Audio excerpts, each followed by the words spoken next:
All right, so I'm going to go over a build that I've been working on here, and I've kind of been purchasing parts piece by piece as I go through. Uh, my whole thing is I really don't like to pay retail for anything, so I try to find the parts as cheap as possible. I kind of plan my build out, look for the parts on different retailers and manufacturers, and then I buy part piece by piece based on price. So, first part, I did this lower build, but I did the lower build because I was planning on buying or making a 12.5-inch upper, and that's the M4 E1 lower. Bought it from my local gun store. It was 120 bucks, not too bad. That's about the going rate after a transfer and stuff if you were to purchase it online. It comes with integrated trigger guard. It's still forged, not billet, but it's kind of got the billet look, so I kind of do like that. I bought this Geissele G2S trigger from Geissele themselves. They were running a sale on their Memorial Day sale. It was $115 for this G2S, and I'll tell you that I've got an SSA and then I've got a couple of SSAEs. This one doesn't feel all that much different than my SSA, which is a much more expensive trigger.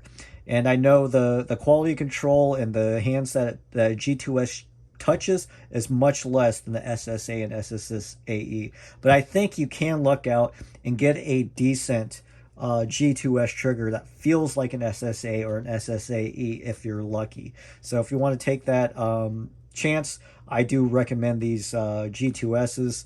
I do like the G2Ss a little bit more than the LaRue MBT2Ss, just to keep in mind. The only thing that's different is that this hammer pin, it's got you've got to put a like a spring stop on there to keep the pins from walking out. At least the hammer pin. I forgot to put that stop in the on the other side, and my hammer pin was walking out after a couple of trigger pulls. So that's the only thing different from the SSA and the SSAE that I've noticed. That and the uh, what they machine down and what they polish is definitely noticeable on the SSA compared to this G2S. But I've gone over that trigger a long time just to kind of go over a part. Anyway, Radiant Talon.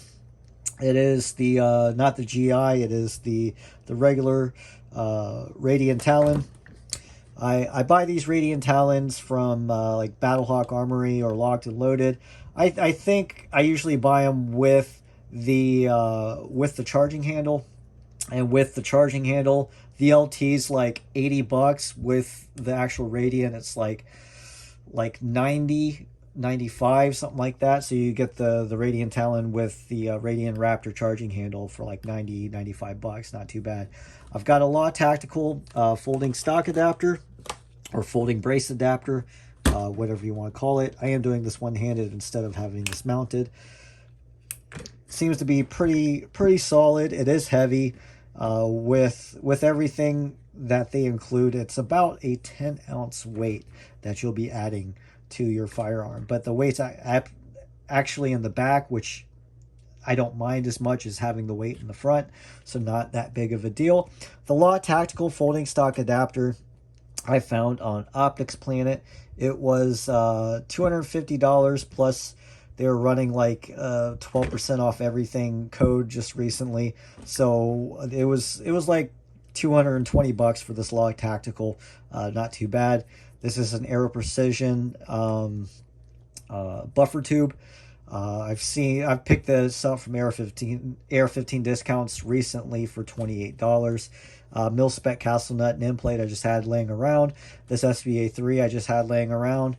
I've got a Geissele H2 Super 42 buffer weight and buffer spring in there. Bought that directly from Geissele. I actually bought that with the anodized green buffer tube with the H2 buffer weight and the Super 42 braided spring. I think it was 65 bucks for that whole assembly, so the buffer tube, the buffer spring, and the buffer weight. So not too bad.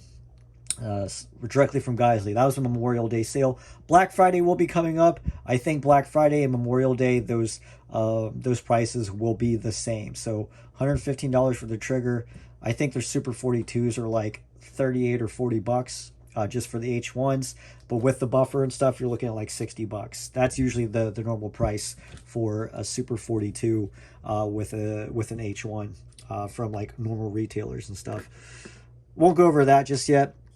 I purchased this bolt carrier group a while ago, and I've been looking for a decent build, and I'm looking to buy a suppressor and stuff. This is a Lantac enhanced bolt carrier group. I bought this from AR-15 discounts last year on Black Friday. So almost a year ago from today. It was $179. I don't see these any cheaper than like $209 now. So I think I did pretty good. $179.99. It's called $180 for this bolt carrier group, which is an expensive bolt carrier group, but it's supposed to be optimized for suppressed use. So, and then it is enhanced. The actual tail end of the bolt carrier group's a little bit larger, so you won't have bolt bounce, and it's got like a different cam pin and stuff in it. More machining goes into it. It's a decent bolt carrier group. I actually haven't used it, but I've heard decent things about the Lantac enhanced bolt carrier groups. I bought this barrel, which I believe the bolt carrier group and the barrel is going to be the heart and soul of your rifle. And you can see the Criterion box right here. This is a Criterion core, 12.5 inch, 5.56 or 223 wild barrel. I'm sorry. It is chrome lined, hand lapped, hand honed. It's got a nice dimple right, where is it? Right there, one dimple. So that's nice for the gas block. It's got a tapered barrel design, so it's going to be a lighter profile. Not that you need a lighter profile for a 12.5 inch, but it is there. But the only downside that I can see for it is that gas block should be a little bit harder to find with a .625 diameter gas block. But I was looking at that, or the hybrid, and the hybrids are usually pretty heavy. I kind of like the tapered design. I've got a Break Arms muzzle device. I'll probably put on this for a placeholder, but I'll probably end up running a Surefire War Comp and then buying a Surefire, either RC2 or Mini down the road, because I've got a lot of Surefire devices. And then I had this Wojentech .625 diameter adjustable gas block that I'll probably just put on there just because that I had it laying around. So these are typically, oh, sorry, I didn't go over the price of the Criterion core. The Criterion core was originally $269. AR-15 discounts had a 12% off all their barrel sale, dropping this down to like 240 bucks. So that's pretty good for our Criterion core. 240 bucks is still expensive for an AR barrel, but these are highly sought after barrels, and I've had good luck with my ADM UIC mod too, so I decided to go with Criterion again. Gas tube, Aero Precision, carbine length gas tube. This is a carbine length gas system. I would prefer to mid length. I'll probably end up building that the H&M Defense monoblock barrel build down the road. It's a 12.5 inch with an integrated gas block attached to it. They machine the gas block directly on the barrel, so there's no set screwing, there's no pinning. You don't have to do anything with the gas block, but just put a gas tube on it. And it is mid-length, so I'm actually interested to see that. Plus, I believe their gas port size is like 0.65, but there is no bleed off on their gas. They say they can get a smaller diameter gas port size because of no gas leak and stuff. Whether or not that's true or not, it's I've yet to see. But Aero Precision melanited gas tube. I choose melanited over stainless, but stainless works just fine. And then I bought that. I was planning to have these on sale for $16 a piece, which isn't bad. And then this Wojentech, you can get them from Wojentech. I think they're like $30 or $32 for these adjustable gas blocks. That's the Gen 1. They have Gen 2s, which are clicky adjustable. And I think those are like 50 or 60 bucks. But I've had good luck with Wojentech gas blocks, so I decided to use one again. This jig has really helped me out. This jig is from AIM Sports. It is metal, and they're about 20 bucks a piece. But if you install a lot of low profile gas blocks, this is well worth the 20 bucks or so to be able to install your gas blocks. Gas blocks and gas tubes are kind of a pain to install, but I'll go over the installation with this jig just because it makes it a lot easier. But I would technically, I'll show you how I do it without the jig first. You know, just to kind of show people what to do. But you'll need a vise. So if you have a vise, you've already put in, you know, 100 bucks into that vise, maybe, you know, 60 bucks for a cheap vise. So paying 20 bucks for one of these, I don't think is such a big deal. But just a little disclaimer: these only work for just regular mil-spec profile, mil-spec low profile gas blocks. Or like adjustable gas blocks, like your superlative arms, Aero Precision gas blocks won't fit in this. So just kind of keep that in mind if you decide to purchase that. And then the upper, since I had an M4 E1 Aero Precision lower, I went for an Aero Precision M4 E1 upper. I bought it from Air 15 Discounts. It is forged, but it looks billet, just like their lowers do. Bought it complete from Air 15 Discounts. It was $79.99. That's probably about the cheapest that you're going to find them. And then I've got a Geissele Airborne charging handle. And I ended up taking this out of my Geissele Super Duty because I bought an OD Green Radian Raptor and OD Green Radian Raptor Talon. Sorry, Radian Talon combo here recently and put that on that build. So I had this extra Geissele Airborne charging handle laying around. This is just a Toolcraft was it nitride coated bulk carrier group that I had laying around, just to kind of throw that in there, just to have a bulk carrier group in there. And then this, oh God, this really pissed me off. So this is a Q handguard, and I bought this from a company called Shooting Surplus. The handguard itself looks good, right? You can see that there's more material, there's more aluminum towards about the halfway point. This is a 12-inch handguard. Bought it for the 12.5-inch. I thought it fit on there pretty good. But this handguard, M-lock all the way around, which is nice. You see anything missing from this handguard? So I bought this handguard from a company called Shooting Surplus. They're like, oh, we're running a sale on the Q handguards. Well, in their description, it doesn't say that it comes with the barrel nut and tools, and it doesn't say that it doesn't. I just assumed that for a $200 handguard that it came with the barrel nut, you need a turnbuckle assembly, and you need the tool. So this $200 handguard, and the description called this aluminum black. Does this look like black to you? No, this is clear anodized. And I'm aware that Q does make clear anodized parts.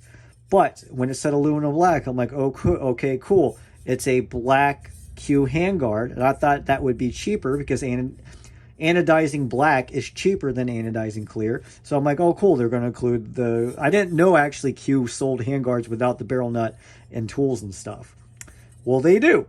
So it's a damn $200 handguard without the barrel nut, without the turnbuckle assembly, and without the barrel nut wrench or torque wrench. Not torque wrench, but you need a barrel nut tool to torque down the barrel nut. So I went to Q because that's the only place that you can buy the barrel nut. And I mean, there's like one other site. I think it's like Bauer Precision had them too. There's a turnbuckle assembly which tightens down on the barrel nut to keep the handguard from rotating, even though it's got anti-rotation tabs. And then you need like a 1 1/4 inch crow's foot wrench assembly to tighten down the barrel nut. You can buy that off Amazon for like 12 bucks, but Q sells the tool. It's $45 for the tool. It's $40 for this turnbuckle assembly, and it's $50 for the barrel nut, which is aluminum. It's not even steel.